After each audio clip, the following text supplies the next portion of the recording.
The Phoenix Suns have matched their win total from last season behind Devin Booker and Jalen Green's best game as a duo, and manning the middle. We got a packed PHNX Suns postgame show right after this.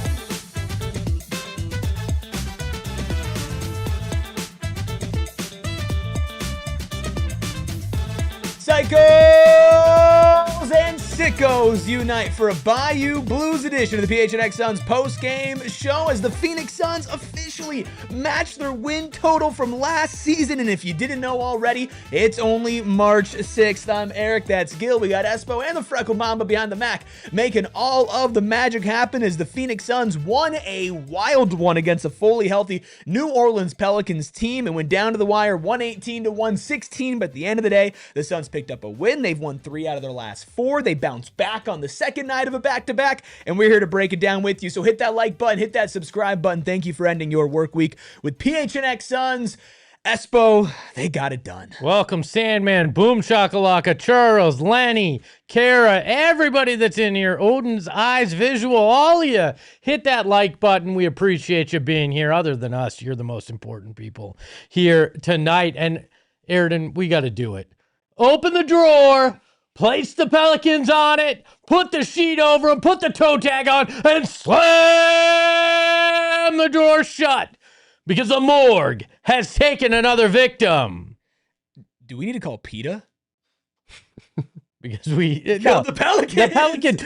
The Pelican died of natural causes. We killed the Pelicans. We just put it away. Sunshine. Yeah, This is a season series sweep of the Pelicans tonight. 4-0 against them, 118-116. A lot of them have been close games, Gil, but this one was well, got ugly at the end, and we'll rank it on the Buscemi meter here in a second. But a much needed win for the Suns. Much needed win did get ugly, and I think that is kind of what we talked about before the game when you asked how nervous I was about this team in comparison to last night. And I said that the Pelicans have more talent. Not only do they have more talent, this is a team that was not going to just quit. We saw that down the stretch. The Suns created some separation.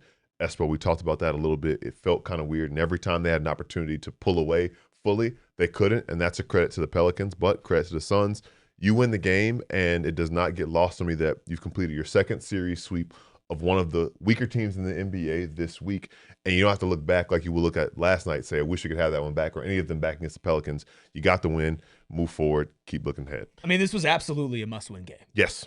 Without a doubt, a must-win game. And, of course, Psycho Blue with a $10 super chat says, Basketball Cthulhu dubs this an escape from L.A. Buscemi. Apocalyptic, but we outsmarted the bad guy in the end. Now, who plays the snake in this analogy? Espo, you are the Buscemi meter expert. Set him straight. You're shaking your head. It's not an escape from L.A. I believe Snake of the Kurt Russell character would probably be Book in this. Okay. The hero. I'm not familiar with the reference, I'm going to be honest with you. But well, you shouldn't be. This was an 80s movie that was not the greatest of movies. To me, though, let's pull up the Buscemi spectrum. It's a full Buscemi, but I don't think that the Mr. Deeds picture here does it justice. I think I feel like this has to be Fargo wood chipper Buscemi, where he gets fed into the wood chipper. Yikes. At the very end. It was nasty. It was gross at times, and they just barely escaped with it. So it is a full Buscemi, but I'm putting it in a special full Buscemi, a wood chipper edition. I think this is such an interesting game because you're right. Like, this was, from a team perspective, holistically an ugly game. But when we break down these first couple of things that we're going to talk about, I mean, there's always some exciting stuff that happened for the Suns tonight. And I think let's start with our dudes of the night, presented by Gila River Resorts Casinos. You do you at Gila River Resorts Casinos. Visit playatgila.com for more details. Of course, a man who dropped 32 points, Devin Booker, is one of our dudes of the night. 10 of 21 from the field, 5 of 12 from deep, 7 of 8 from the free throw line, 4 rebounds, 4 assists, 2 steals. Devin Booker played great. But for the first time in their careers together, both Devin Booker and our other dude of the night, Jalen Green, dropped 25-plus points together. Jalen with exactly 25, 8 of 17 from the field, 3 of 9 from deep, so better than before, but also added 5 rebounds and 3 assists. Gil, this was, I feel like, an ideal result for what you expect a duo like Devin Booker and Jalen Green to be. Thinking about the way both of them performed and what they did throughout this game, I think about Jalen Green's first half. He was the guy who kind of got things going. The first quarter, we both expected the Suns to have the lead after one. They did not, but we saw Jalen Green do some things. The assertiveness, the aggressiveness, getting to the lane, finishing around the rim. And we always say it, and it's math, but 5 of 8 from inside the arc is something to be very encouraged by. Got to the line and was 6 of 7 from the line as well. So doing it and being that 3-level scorer, there were a couple ones that he might have forced a little bit, but he just looked more comfortable. We talk about response so much, and he responded. And then Book, that third quarter was a masterpiece from him. The 18 points in the third quarter, that was what everyone has been asking to see, that takeover from him. And let's not forget, this is just his, third game back in the lineup after missing some time with that hip injury. So seeing him round back into form and seeing him say, look, we need to create some separation from this Pelicans team. Also, I look and I see the Pelicans in front of me. I need to have my moment against this team that I love to go off against. So seeing that, I think that, Espo, we've talked about it a lot, them just getting comfortable and figuring out how to play off of one another and not doing too much to overcompensate, but just being who they are individually. And tonight seemed like its first glimpse of that, even though it was a little your turn, my turn. I think that evolves with time. Yeah, and I don't mind that, because part of why you have both these guys is so it can sometimes be a little bit your turn, my turn, especially when Book's not on the court and Jalen takes over a little bit, or vice versa. What I really liked from Jalen was the aggressiveness. Sure, he was still 3 of 9 from deep. That's rough. It's not great, but he put the pressure on the rim. He finished tonight. He got to the free throw line. He took care of business there as well. I really liked that from him. Was active on the boards with those 5 rebounds, found a way to add in those 3 assists. He was doing things where after last night's game, it probably would have been real easy to shrink a little bit tonight, to not be aggressive. I mean, he almost had a poster dunk that would have been an all-timer tonight. Like, it would have been easy to just kind of step back into yourself and not be as aggressive and just kind of go, you know what, maybe I don't need to be doing as much. But tonight he went out there, he did the things that you've wanted to see from him. It felt good. And then Devin Booker, we talked about it last night. I felt maybe he was a little passive at times, and I understand it, trying to get used to new lineups and everything. But tonight he said, you know what? This is a moment that I need to be that guy. I need to be the Devin Booker. I need to tap into Armani mode and run off these 18 points and give my team a cushion, give my team a chance as I go to the bench at the beginning of that fourth quarter. He did exactly that. That's what we want to see from Devin Booker. Tonight was the best Devin Booker game we've seen in a little while. Felt good. Lots of sloppy things tonight, but the two of them, the 2 stars, played up to the level you hope. It's so funny, too. We've talked so much about Jalen's slump and worrying about him just getting out of the slump that we kind of forgot about the injury aspect of it, and that's why we were so encouraged by him trying to dunk on Misi. We said it after, like, well, I think he trusts his body again. Yeah. And that's a small win and the bigger win of the performance that we saw from him. But the fact that, hey, he's not really thinking twice, because he didn't think twice about going over or trying to go over the Pelicans' best rim protector and trying to really cram it on him. And I think it's only a matter of time before he gets one of those. Yeah, like you mentioned, Espo, that third quarter, 18 points, a super efficient third quarter for Book. We haven't seen a quarter like that from him since the game that he went out against the Hawks when he had 31 points before rolling his ankle. 6 of 9 from the field, 3 of 6 from deep, 3 of 3 from the free throw line. All-time efficient quarter from Devin Booker, just completely on one, completely in control. And I remember on our watch along, which if you didn't know, we're doing for every single game now at this point, I remember saying at the beginning of the fourth quarter, I know that Book just played the whole third quarter, and usually he's out. That's his rotation. I would have liked to see him get another minute or two just to kind of ride the hot hand, but what was really encouraging was not only just Jalen Green, but that lineup kind of carried that momentum over. Also, Jalen Green getting to the hoop was such a nice dynamic that I think kind of threw the Pelicans off a little bit, because the Pelicans had a really unique starting lineup with Zion at the 5 and then Trey Murphy, Sadiq Bey, Herb Jones, and DeJounte Murray. So no traditional center, no rim protector. And Jalen Green was going at Zion Williamson. If you watch Chris Smoove, the Suns were running whoever offense on Zion Williamson. Like, they really were, and Jalen was a big part of that. And so it wasn't a perfect game from him, but I think he did just enough to kind of keep that pressure off of Devin Booker when they were on the court together. And then when they're on the court in separate times, there's a dynamic playmaker, and the rest of the Suns could play off of that. This was very encouraging from them as a tandem. I want to ask in totality, though, 58 threes tonight. You look at it, and they were 20 of 38 outside of the three-point line tonight. Was there enough pressure on the rim? Jalen did it a few times. Book did it.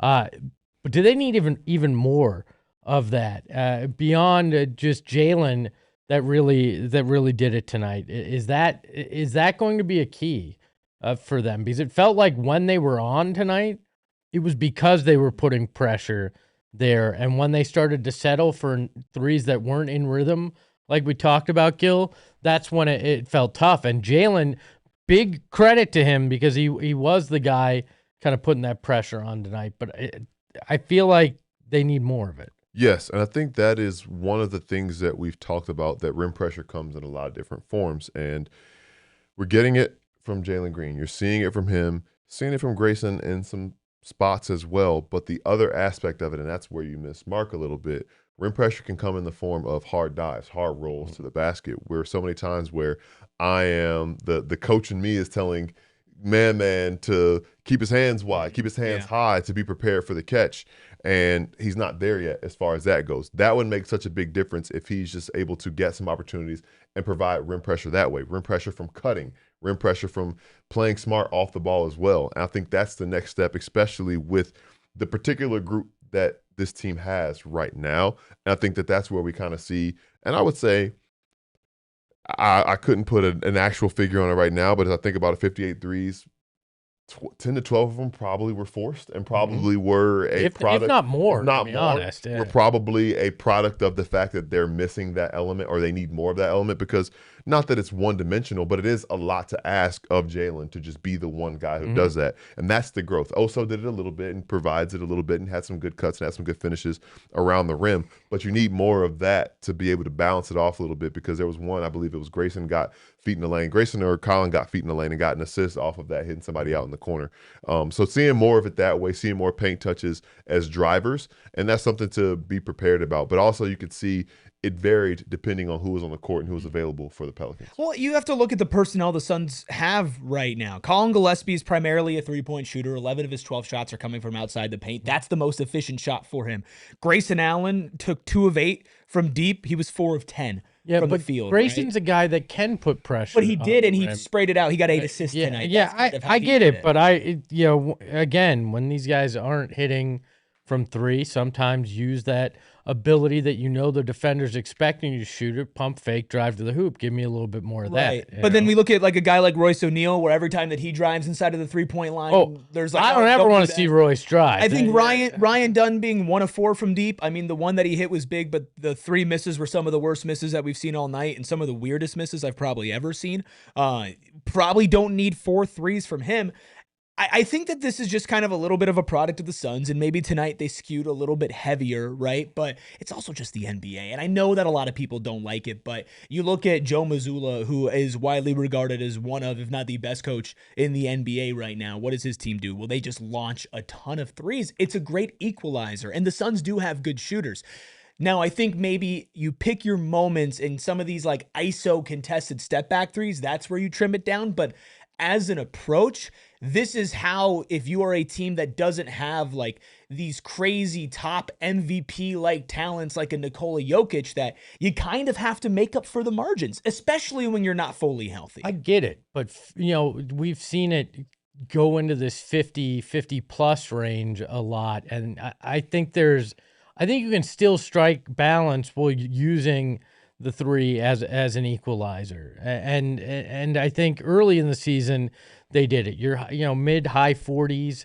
That I feel like is doing that, using the three as a weapon. But when you get into 58, that seems like you've swung a little too far for my liking and for what's actually going to help you win games. I feel like they just being a little bit more aggressive would help. And to your point, Gil, probably would lead to better looks because you get in the lane, draw the defense, kick it out more often, and maybe you're getting higher quality threes where you're not taking as many and you have a higher percentage there. Personnel-wise as well, thinking about the guys who aren't available. Dillon Brooks is your mid-range guy. So a lot of those three-point attempts on possessions that ended with three-point attempts are probably going to be him in the mid-post or around the elbow area. Jordan Goodwin.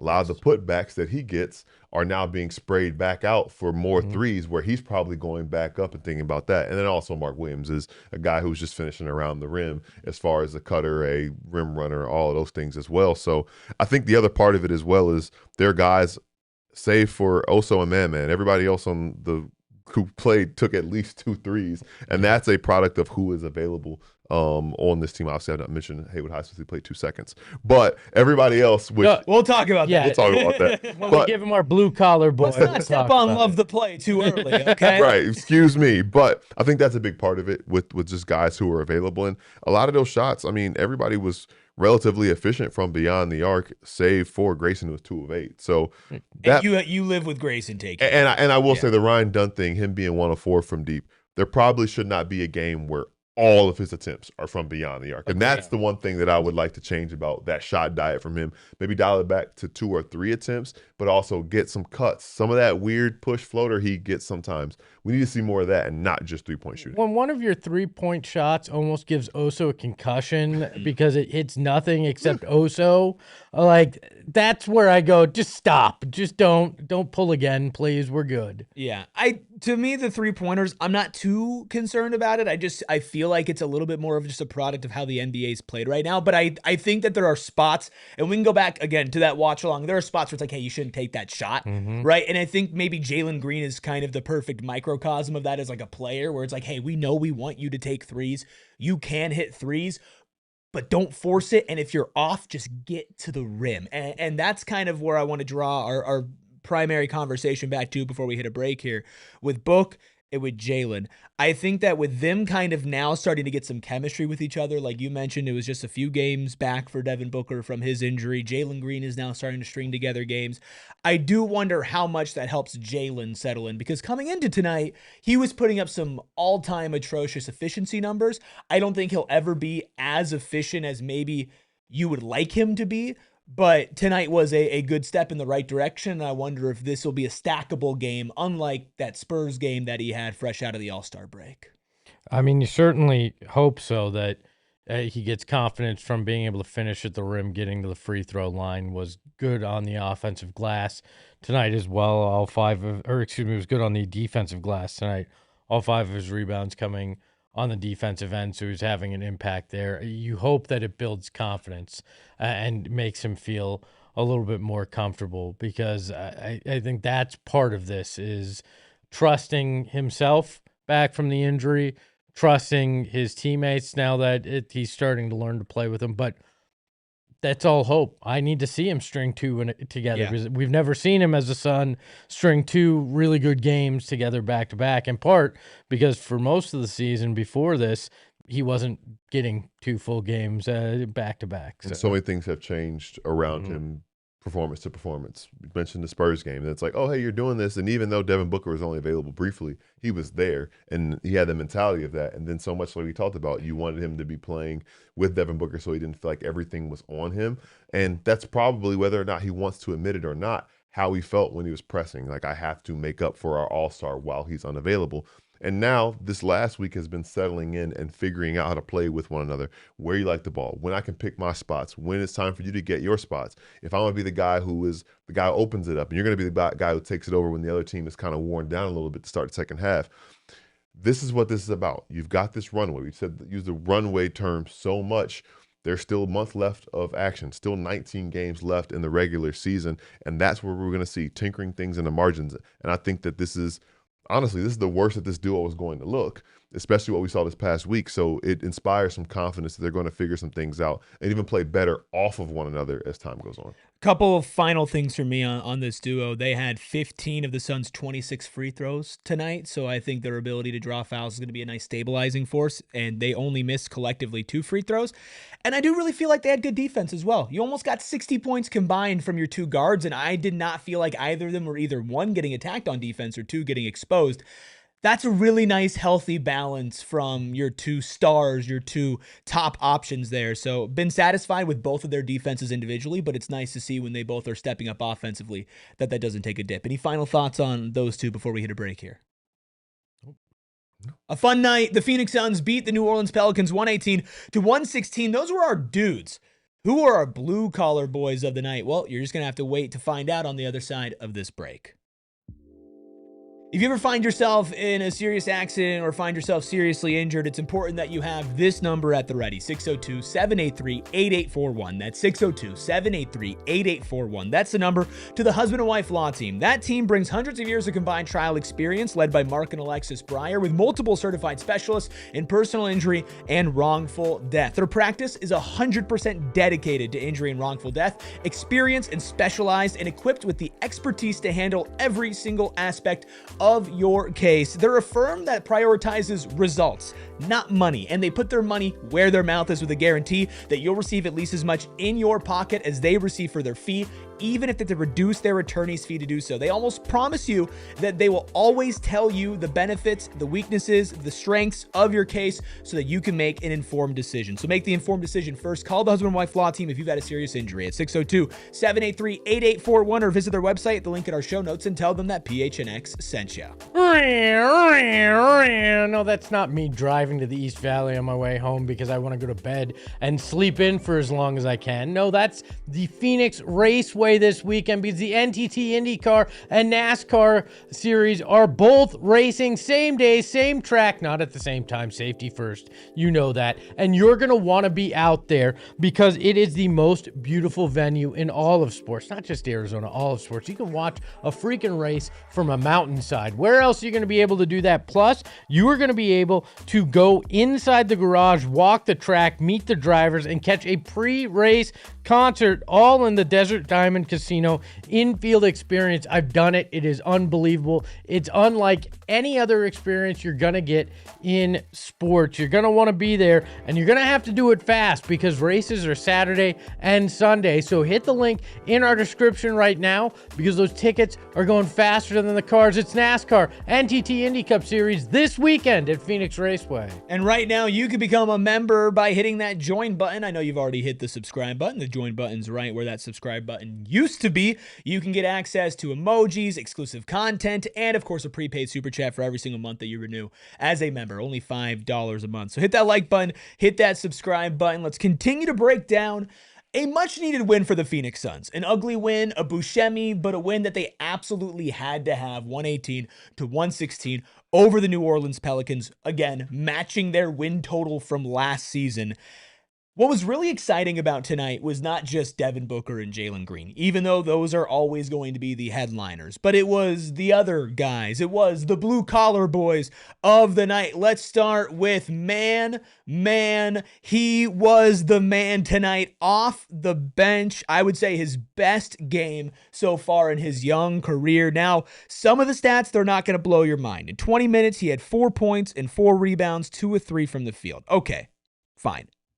He had 5 blocks tonight, including, in my opinion, the Love to Play presented by our friends over at Arizona Lottery. If you're over the age of 21, play and gift today, where he meets Zion Williamson, one of the NBA's most prolific and all-time most efficient paint presences that has ever played, meets him at the rim, stuffs him once, and then stuffs him twice, back to back. Khaman Maluach showed that while he's raw and while he has a long way to go, he can still walk into impact, and he had that tonight against New Orleans. Well, you can see him maturing and growing in his game as we're watching him out there. And where he looked uncertain last night against the Bulls or a little confused. Tonight, he looked a little bit more confident. He wasn't, over jumping. He was standing up tall. He was getting those blocks. He was staying in position. And that raw talent takes a little time to form. But tonight you started to see yet again flashes of exactly what you want from this kid. And to me, I keep hammering it. I talked about it on the watch along. I mentioned in pregame.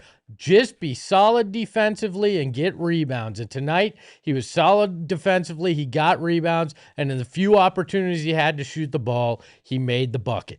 Now, are there things he can work on? Certainly. There's a lot on the offensive end that he can continue to work on. He can clean up some things on his defensive rotations. But this is what happens when you see a 19-year-old kid who has a lot of potential get an opportunity. He's going to get more comfortable each night that he gets those consistent minutes, and I think he'll continue to have that impact, and it will round out as he continues to play. Will he be ready to play massive, impactful playoff minutes?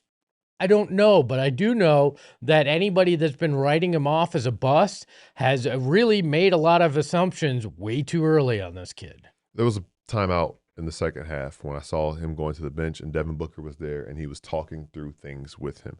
And that was something we talked so much about with Man, that it's going to be important for him to start getting meaningful minutes, not just because of the development part, but who he's going to be playing next to Devin Booker, playing next to Jalen Green, playing next to the veterans who can guide him through some of these things. And Espo, you mentioned him basically making exponential steps game to game, and that's where he is in his career. Basketball is still so fresh for him. He's still so early in his career. He hasn't played in very many games and played in even fewer meaningful minutes up to this point in the season that we're going to see these things happen. We're going to recognize him learn these lessons in real time. Early in the game, Eric, you mentioned him and his second jump and needing to be better about the second jump. And on the love to play, it was 2 blocks because he was able to recover and make that second jump against Zion Williamson, who is one of the last people you want to see by the rim. Yeah. So the fact that Man is just doing these things out of instinct and he's still learning in real time, and who knows how fast the game is moving for him. But I think that with every rep he gets, with every stint he gets on the court, things are going to continue to slow down more and more. And he was thrust into this position because of injury, but by all intents and purposes, he's been ready for the moment, and he's learning and playing through these mistakes, which is really, really important for a young player. And the biggest thing is you might make the same mistake twice, but do it at 100 miles an hour and learn from it and figure it out because, again, the big picture is most important, and we'll be looking back months and years down the line thinking about these early stages and what he learned now. So I'm trying to confirm this right now with some quick research because I'm like, 5 blocks. I mean, that's a lot of blocks, right? Is that the most that a rookie has had in a single game this season? It's tied with Derek Queen, who also had 5. Of course. Right? But that's the thing is, Khaman's barely played so far this season. He's getting some legit rotation minutes for the first time, and he's already had 5 blocks. Ryan Kalkbrenner, who leads the rookie class in blocks per game at 1.5. What? Watch your mouth. He's part of the team that we were talking about earlier. Now you're talking about Kalkbrenner. Con Knipple and Ryan Kalkbrenner being on the same team as LaMelo Ball is certainly something. But he's leading the rookie class in blocks per game at 1.5. His career high in a single game is 4, right? And so, again, to me, I think so many people have been so quick to write Khaman Maluach off, and I do think that if you go and isolate his lowlights, you could probably get a lot of traction on social because they are bad. But this guy, for how much basketball he's played, he is walking into some impact. Like you mentioned, Eslo, just go defend the rim, right? And I think that his ability to just have verticality and to alter shots in that first half, I heard Frank talking about it in the Suns postgame show on TV as we were getting ready for our show, where it's like there are so many shots that are not going to be going down as blocks for Khaman that he completely altered. You can see exactly why the Suns drafted him number 10 overall. I am excited to see him continue to play. I wish Oso didn't foul out tonight because I thought Oso had a good game, but I like that I felt comfortable and excited for Khaman to get out there on the court. I think this is going to be a great stretch for him, and I wouldn't be surprised if he has another game with more than 5 blocks. That's just how good he could be on that side of the ball. Yeah, I think he's going to get more comfortable on the rotations too, and understand that and have impact. Even when he gets switched out on the perimeter sometimes, like there's opportunity for him to grow immensely over the next 2 weeks where he gets these chances, and then very well may get an opportunity in the play-in or the playoffs, depending on how Mark is health-wise or what kind of foul trouble happens. And this is, everybody asked for this. Where's Rasheer? Where's Man? Well, guess what? You're seeing him now, and slowly but surely they're having an impact on the game. And yeah, it's in little chunks, but it's happening, and that's encouraging to me. And it makes me go, okay, they did have a plan for developing these guys. They utilized the G League and the Valley Suns appropriately, and it's putting them in a position to succeed now, even though they're getting these first minutes and probably the most high-pressure situation that the Suns have had thus far this season, with everything on the line over these next 20 games. That's good. That's the good kind of pressure you want these guys exposed to, and they've responded to it so far. Absolutely, and I think that was a cool thing, too, to see them on the court together and see them sharing the floor and doing things. And I got really curious when you talked about the most blocks by a rookie. I wanted to see how many Suns rookies have had 5 or more blocks in a game. Man is the 9th to ever do that in the game. The list: Oliver Miller did it 6 times, Alvin Adams did it 3 times, Sean Marion 3 times, Marquise Chris. Mar did it once. Jake Sokolidis did it once. Ira Terrell and There's Mike a polar Bantam. bear in Arlington, Texas. So there you go. But the fact that he had 2 guys from the 70s, Mike Bantam and Ira Terrell. I heard Bantam. Know Man, Ira Terrell is hell in the middle. But yeah, but just the fact that that's something that's been done less than 10 times. Well, less than 10 players have done that in a Suns uniform as a rookie is not insignificant, especially considering the fact that he hasn't played that much. This is his 6th game of double-digit minutes. He hasn't played that much, and 20 minutes. Hey, career high, the most. Career high 20 minutes tonight. Career high 20 minutes. So the fact that he's playing hard and he's finding his way out on the court is big. And the next step that we want to see piece together, and I know I talked about it again, just stay open, be big. Calling for the ball, and we kind of see him shrink a little bit when the guy doesn't look at him right away. We'll see more lobs. We'll see more opportunities for him to duck in and seal guys and dunk, because he's going to piece it all together. The physicality part, realizing how much of a tool his body can be and his tools can be because of how big he actually is the next step in it. And I think he'll get there. Yeah, I'm still confident in him. I know I was a little bit higher on him going into the season about being an actual rotation piece. It's very clear that if this team was fully healthy, he probably would not be seeing the court. Now, maybe he can do what Rasheer's doing right now, which is, hey, earn yourself some minutes, and maybe if we need you, we'll throw you out there and you won't just be completely glued to the bench. Khaman was not our only blue-collar boy of the night. We'll tell you who the other one was, and we'll continue to break down what was such a interesting game with a lot of fun moments on the other side of our second break. Branded Bills is perfect for a lot of reasons, not only because they partner with the PHNX Suns. You can find yourself some Branded Bills hats down at the Mortgage Matchup Center, but also because they can get you your own headwear, custom headwear, snapbacks, truckers, fitted, beanies, or tees. Branded Bills has you covered with performance and with style. You could just take a look at the PHNX Branded Bills hats. Not only do they look great, but they feel great. And if you have your own small business, a fantasy football league, maybe a big business that started as a small business, and you want to reward your team members, get them some custom apparel with Branded Bills. Support a local company. You know that we love supporting local. They're from Mesa, Arizona, and they have partnerships with 40 universities, including Arizona State. And the best part about them, they do charity work. They work with Lil Bro down in Tucson as well, in the University of Arizona. Head to brandedbills.com. Use code BBPHNX for 15% off your first order. That's brandedbills.com. Code BBPHNX for 15% off your first order. I can't wait for Branded Bills to have those ASU Big 12 championship basketball hats. I was about to say, you should have just stopped after Big 12 championship. Look, you've got the Mountain America Credit Union, and if you're looking for a place to put your money where it does more work for you, you got to do it with Mountain America Credit Union. Gil, I know you're sitting on that mountain of cash that Wake Forest paid you to go play there. Crazy. You need a place to put it. Well, let's put it with Mountain America Credit Union with the My Style checking account, Gil. You can make My Style your lifestyle. No, you don't have to wear a gaudy polo shirt. I'm talking a checking account that takes care of you, like restaurant deals. You like to eat, right? I do. All right. Mobile phone protection, you drop your phone. I've seen it. Telehealth access, well, you can't go to the doctor because there's not enough time and you got to be here. So you got to do telehealth. Identity protection, people want to be you. Loan rate discounts, yeah, you might need a car. We've talked about that. Offers on travel and events, you're not allowed to go anywhere, so don't worry about that one. And so much more. You're going to make my style your lifestyle at Mountain America Credit Union. Insured by NCUA, membership required based on eligibility. Some benefits require no cost registration and activation. Terms, conditions, and exclusions apply. Hit the like button, hit that subscribe button. Over 200 of you hanging out with us here on a Friday night. Y'all spending your first Friday with us. We really do appreciate it. As the Phoenix Suns picked up a big 2-point victory over the New Orleans Pelicans, sweeping them on the season series. You know, you mentioned how much money Gil got paid by Wake Forest. People don't talk about this, but NIL is only one letter away from Gil. Dang, that's crazy. I mean, when you put it together. Mind blown. It is Nilbert. That's what it's short for. So, oh man. Or it means I got Neil when I was in school. nil. There you The big old zero for Wake. Well, there are 5 people on our chat who got more than nil. They just got gifted memberships from some guy named Espo. So I think we got to chant MVP for Espo and for our 5 new members. MVP. MVP. MVP. You now get access to exclusive emojis, exclusive content, so on and so forth. All of our members start spamming the new Jalen Green emoji in chat, huh? Just spam it. Freckled Mamba, I've never seen him turn faster to his computer. I know he's about to light that chat up with some Jalen Green emojis, but we need you for a second, Freckled Mamba, because it's time to name our other blue collar boy of the night. Well, it could be the other rookie. It's kind of a rookie. Oh. It's Collin Gillespie, his first full year on a standard contract. Collin did it all tonight. Collin all in Gillespie instead of Collin. 12 points. He hit 4 threes, 4 of 11 from deep, 6 rebounds.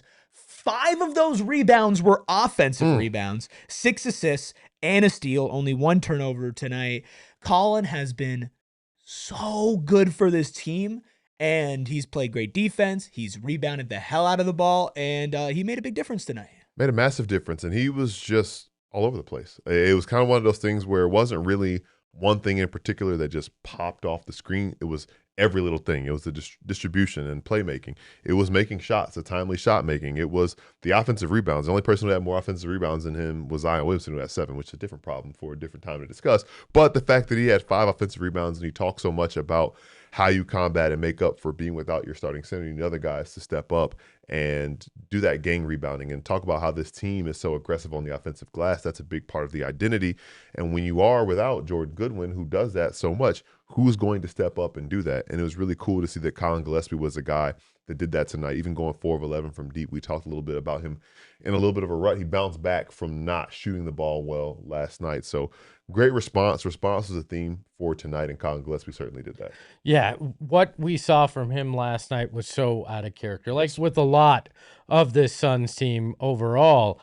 But it was good to see him get back to the things that have made him successful this year, just trying to do the little things and trying to shoot himself kind of out of that funk. We saw it, but we know what's coming on Sunday. We know that Connor is showing up because this is a Peacock exclusive game. And if there's a man that likes to peacock it when he's on NBC or the streaming service, it is Collin Gillespie. So he got it a little bit back in a rhythm tonight after an off night against the Bulls, and he's ready to light it up against the Hornets. He's averaging over 19 points when he goes on NBC or Peacock, and I believe it's like 6 rebounds, 5 assists as well. So the man should be in prime form when we come to prime time on Sunday. To continue with the jokes and the puns here, do we find it fitting that the Suns are playing the Hornets on Peacock? I thought about that when you said that. Like, you know what's coming this Mellow Sunday? Ball, Conca Nipple, Ryan Kalkbrenner. No. Sign Grady Dick to a 10-day. No.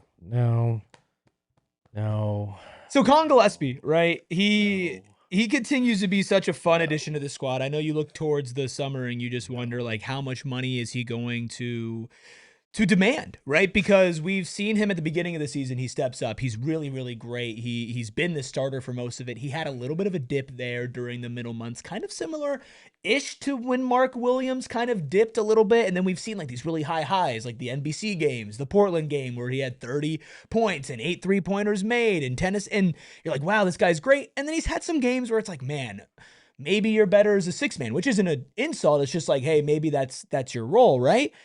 And then he has games like tonight where it's like you were just one of the unsung heroes. You continue to start and play great. I really do wonder what contract the Suns offer him, but to me, it's a non-negotiable. He's got to stay here. He has to remain in Phoenix. I think we're at the point where the non-negotiables are Goody and Collin. And Collin. That's it. And at this point, if Mark gets an offer that's above what you want to pay, you got to consider maybe that's not, in our price range. But I think you're really seeing what Goody means to this group and his ability since he's been out. And Collin has been a linchpin in everything this year. And yeah, of course, he's not going to be a consistent star every night because that's not what he ever was expected to be. He's coming out and he's providing quality minutes, playing hard, and he's going to have those flashes offensively where he plays really well. Whether he's that fifth starter or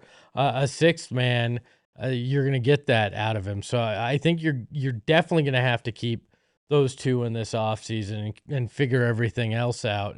But I'm just glad he bounced back. I was worried, if he goes into a prolonged slump, that's a whole nother issue that this team's going to have to face, which makes it that much tougher on Devin and Jalen, but he figured it out. I said this before, not on air, but it reminds me so much, and I'm not saying the players are the same, but their journeys to get to this point of 2019 Fred VanVleet, a undrafted player, undrafted guard who was a winner in college, comes in and kind of sharpens his tools in the G League for a couple of years and then gets thrust into a position with a team who needs you to do a little bit of everything. You're the sixth starter. Sometimes you start and you come into place because that season when Kawhi Leonard was doing load management, it was Fred VanVleet that was starting in the starting lineup in place of a small forward. Now Collin Gillespie is doing all these different things on different nights and running into different obstacles that kind of come in tandem with learning the league and teams figuring you out and you moving up on the scouting report. But each problem that's come his way, he's kind of gotten back kind of like a Rubik's Cube and kind of figured it out. And, okay, what you got next for me? And figured that out and understood that it's going to require more from me as the season goes on. So that's the coolest thing I've seen about him and his journey. Obviously, journeys are completely different. But that type of player is so important for a team that wants to win because ultimately he is a winner. He's won at every level. And we see that winners just figure it out. And that's what Collin Gillespie continues to do. And I think that's what's been the key to him responding to all types of adversity he's faced this season. We got a Smooth Criminal chat saying the moment you pay Connor to play and the hustle will slow down. I don't think that he's not that built kind like of that. guy. He's not built like that. I think when you're 26 years old and you just got your first standard contract, like you don't just want one contract and you're a winner. You're an NBA champion. You're a champion in college. Like you are still trying to prove it to yourself. Like, hey, like I belong beyond a year. He's not going to get a max contract.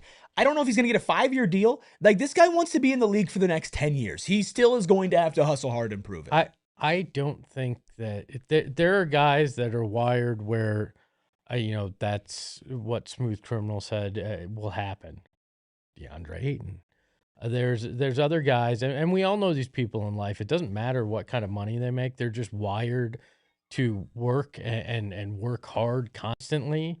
And will do it regardless of the status they reach. Some people will work themselves to the bone because either it was ingrained in them early and it's a sickness to them, or they just love what they're doing so much they'll work. And I think Collin is one of those guys that the money won't change it. It's the love of the game. It's the wanting to be better.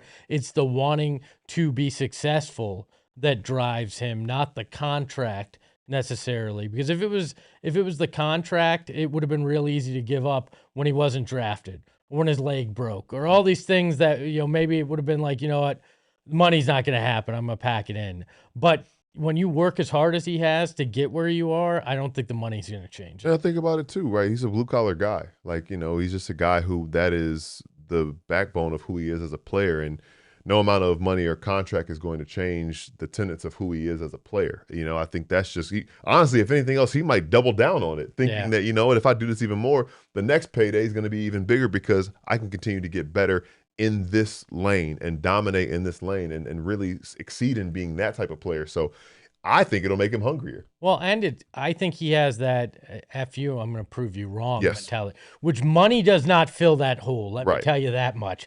The only thing that fills that hole is going out and proving people wrong. You say I can't do this. You say I'm not talented enough. You say that I can't achieve this. I'm going to go prove you wrong, and then I'm going to do it again because you still don't think that I can do it, and that is fuel. And I can say that as somebody that has felt like that multiple times in my life. It motivates you to just go out and kick somebody's ass even more every time you achieve something. And I have no ties to the program, but you think about where he comes from, Villanova University. Think about the guys who he played with and guys who have gotten paid from that university. Jalen Brunson, Dante DiVincenzo, Josh Hart, Mikal Bridges.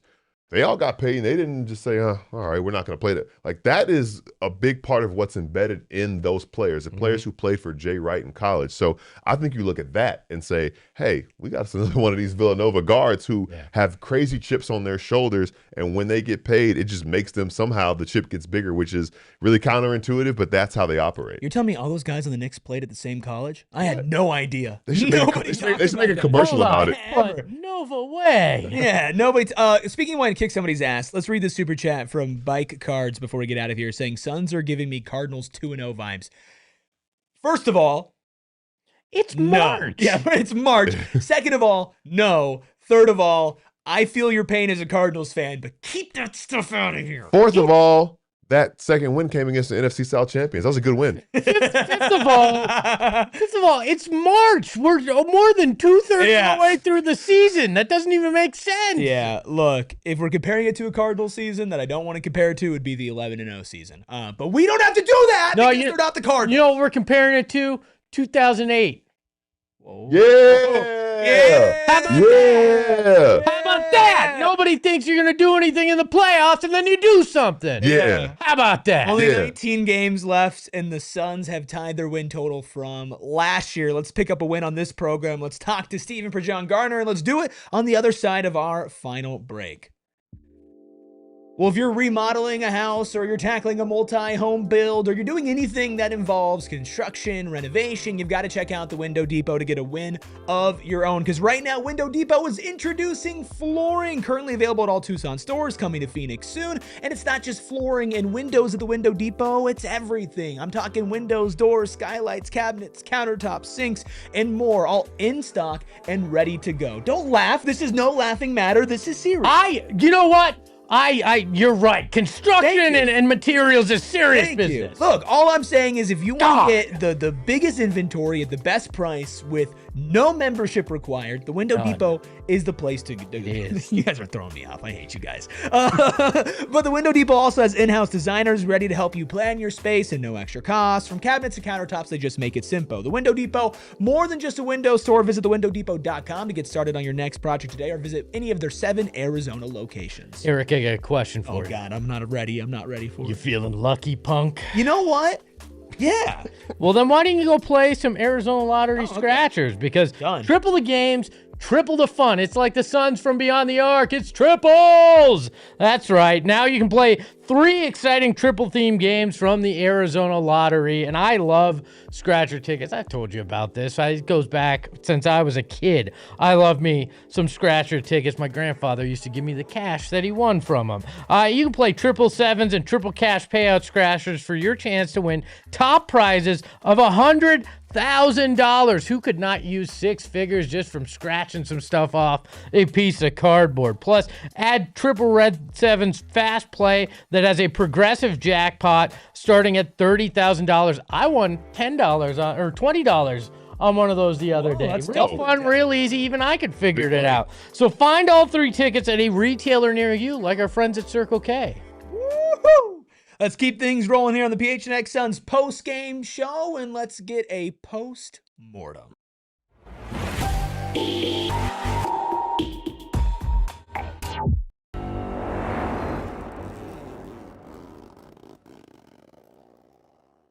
Joining us live from the Morg, it is our own Mr. Contacts himself, Mr. Stephen Prejean Garner. Stephen, how big of a win was it tonight for the Suns to take down the Pelicans for the 4th time this season?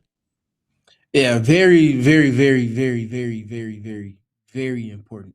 And I think They played a lot of the way they needed to go and get it done.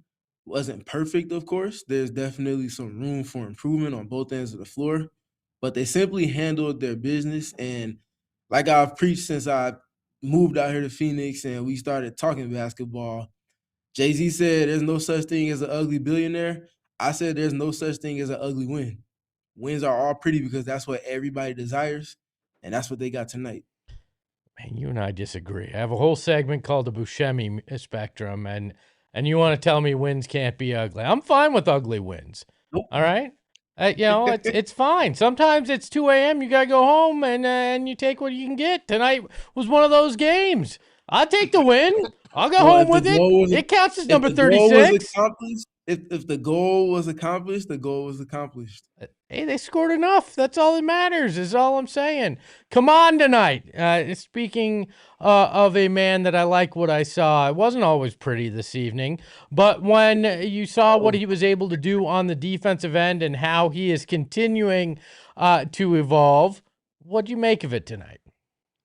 Yeah, Man was simply impactful at the rim, and that's what you want.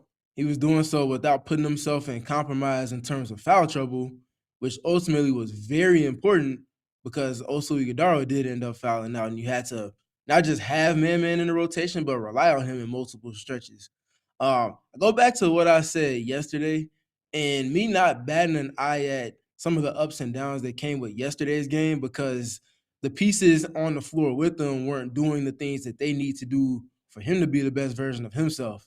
Like fast forward 24 hours, the pieces in front of him are doing what they need to do. So now he's able to be the best version of himself. That's exactly what you want to see. The 5 blocks, obviously a career high. I think Dwayne Rankin mentioned he had 10 blocks on the season. So he pretty much got to half of what he already had in the season as a whole so far in today's game alone. That says a lot. I think the other part for me is verticality. And you can't block shots in the modern NBA if you don't understand what verticality is and you're not jumping on balance. So what I mean by that, watch Man when he's going to get his blocks. He's getting to a launch point where he's jumping off with 2 feet. He's staying balanced the whole way through. And because he's on balance, that allows for him to contest that shot at the rim without fouling. That's legal guarding position. That's as important a skill as anything for a big because if you're going to be protecting the rim, you're put in position to be in limbo in terms of picking up fouls. The best bigs are available for their team because they can kind of navigate that well. And then the last part for me with Man, my favorite part is the growth for him with just kind of understanding how to put himself in position to have that impact. So the double block he got on Zion, like obviously you see the second jump, you see the verticality that I just got done speaking to, but watch what happened before he got to the point to get to that block. He's making sure he's in legal guarding position for not picking up a 3-second call, but rewind it even a little bit before that. He makes sure that as his matchup kind of respaces, he switches defensive roles with Grayson Allen to keep himself in position to be the lowest man to the floor, anticipating the baseline drive from Zion. And once Zion attacked that switch, Man was Johnny on the spot with his timing, got to that launch point for the verticality, and you saw what you saw. Saw what we saw from Man, which is one of the big positives. One of the biggest positives, I think, is your two guys tonight. Devin Booker and Jalen Green have their best performance as a duo. Seemed like it was Jalen Green that got it going, and then Devin Booker had that masterful third quarter. What did you see from those guys kind of playing off one another that worked for them tonight? Yeah, I start with 2 things. One, New Orleans related. Very interesting that New Orleans came into this game and did not go traditional with their matchup. So you look at Zion at the 5, you look at Saddiq Bey at the 4. You probably assume it's also guarding Zion, and Saddiq Bey is guarding Royce O'Neal. It's the other way around. They cross-matched that. And that caught my attention off the tip-off because that naturally lended itself to New Orleans getting into a ton of switching in today's game. As y'all know, my biggest kind of bugaboo with the Suns in terms of them learning the process of it is attacking those switches. They took that, they said bet, and they were very patient but decisive with the things that they were doing. And I feel like that decisiveness is what led to them getting up what per stat head is a franchise high 58 3-point attempts tonight. And that's not them just coming down and launching that thing. That's them getting it in their tried and tested process. get the switch and the preferred matchup you want. Now Jalen Green, don't play with the ball too much, but do what you need to do to get to your spot, get a paint touch, and then figure it out after that. And it was rinse and repeat with that pretty much through the first half. And then in those middle quarters, Devin Booker said, all right, my turn. And he went to do what he does as a kind of floor general against those switches, and he got them the shots that they wanted, but both did it with a certain type of tempo and cadence that I feel like is what they need.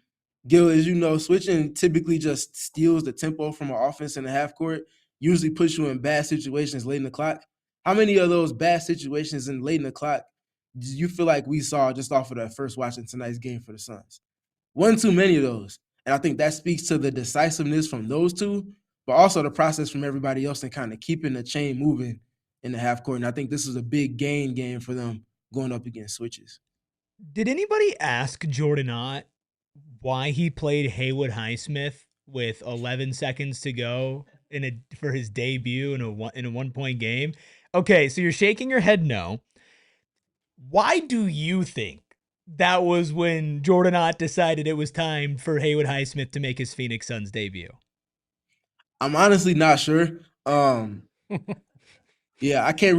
Can I give you my theory? Answer for everything. I don't have one for that. I initially, Kellen Olsen was saying, was it because of free throws? And it's like Haywood can hit his free throws, but that's not his like expertise. He's not like a 90% free throw shooter. So I'm not sure what was going on with that, but I'm glad he checked off that box. I'm expecting to see him play in the game on Sunday. Steven, I have a theory. I think it was like, hey, they have no clue that he's going to play. They probably don't expect him to play. They have no tape on him. It's the end of the game. Let's just confuse the hell out of him, huh? Let's just put Haywood Highsmith out there just so they can be like, wait, what the hell do we do with Haywood Highsmith? It was fascinating. Terrence Tidbit. I mean, if that was the case, then he stumped all of us because it wasn't just New Orleans. It was everybody in kind of press row looking like, wait, there's 11.7 seconds left, and he's at the scorer's table right now. I think Terrence Tidbits is probably right when he was talking about for rebounding, to get a rebound. My guess is it was a combination of he is a pretty good rebounder and he can hit his free throws, where a lot of your other guys that can rebound, a Dunn, a Fleming, they were guys that were struggling to hit free throws tonight. So maybe that was part of the math on it, but it was still extremely weird. Speaking yeah, of, I was definitely caught off guard. Excuse me, this fly is about to get the business.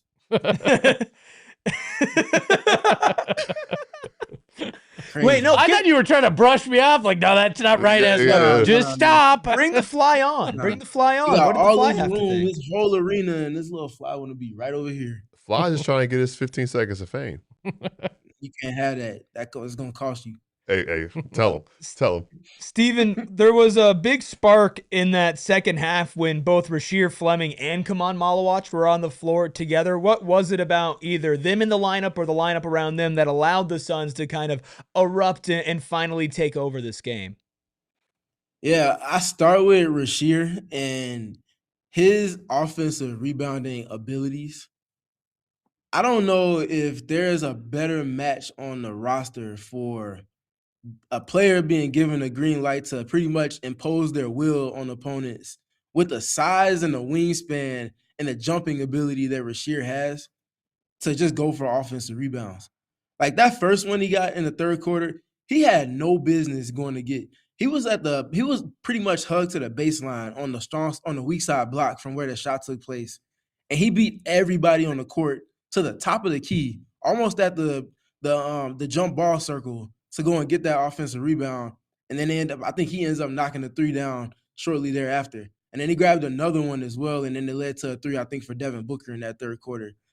Rasheer is understanding just kind of the rhythm and cadence of when those opportunities present themselves and how to go about being an elite time on tasker in his role for this team. And I think the more he kind of grows into that and that confidence continues to show, I think we're not even close to seeing the best version of him just in his rookie season alone. And to the other side of it with Khaman Maluach, you can feel him starting to get more comfortable. It feels like there's a little bit less thinking on the floor for him. And as we know, when you get in that space of less thinking and more reacting, more playing off a field, that's where you get 5 blocks. and he's not hesitating in his reads. He's just going to get that thing, but doing so off of the principles that they have established. And then offensively, he's getting his rolls, got stripped a couple times, but then quickly corrects himself on the fly, and then he ends up getting some tomahawk dunks and doing some things that make impact on the offensive end of the floor too. So this was a major game for confidence for both of those two guys in ways specific to each of them. But I think in tandem, the things that they can do in potential on the defensive end of the floor continue to have my attention. I hear what you said there on the fly. But It's about to get the business. I didn't mean that. No, but it was a lot of good from this. But also, I want to ask you and get your opinion to what do you attribute the fact that the Suns couldn't close this one out the way that they should have. It ended in a win, obviously, and you got the job done, achieved your prime objective. But some of the things that happen down the stretch are not going to cut it when you play a team like the Hornets and when you go on the road to face who you face in this next week. What can be cleaned up? What needs to be better from what we saw in that fourth quarter? Yeah, I think finding those creative ways to keep your tempo against teams that are throwing these types of switches at you and doing this cross matching and all of that fun stuff. You have to be able to get to your stuff with a certain type of rhythm and tempo. Because if you don't, then you're just kind of playing into the hands of the defense at that point. So you want to make sure you're continuing to do the things that got you that lead to begin with, especially in those middle quarters, and then just finding a way to sustain it. I think another part of it too is being able to get to the free throw line. I think Devin had 8 free throw attempts tonight, and Jalen had 7. For Jalen, that 7 was a season high. I think that's the space they need to be able to get to with those drives. Be able to not just get the driving kicks for sprays or driving kick or drives for middies, but go get to the free throw line at times. I think once they start kind of blending some of that into their shot profile, I think on the other side of that is the best version of themselves. You think there is any chance? I mean, we've talked about it the last 2 nights. Talked a little bit about it on Twitter that they will make some kind of starting lineup change because, again, it was kind of a slow first quarter and it was not really in their favor. Size was, again, an issue in tonight's game. Do you think that we may see an adjustment there?